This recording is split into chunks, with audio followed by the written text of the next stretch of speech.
कुर्बानी देंगे।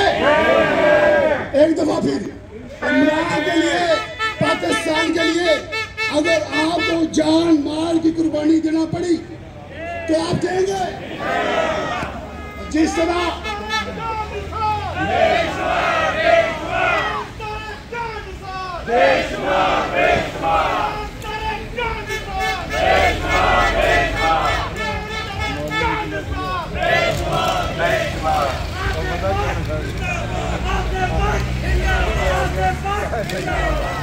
मेरे पाकिस्तानियों, पाकिस्तान इस्लाम की बुनियाद पे ऊपर किस नजरिए के ऊपर बना था?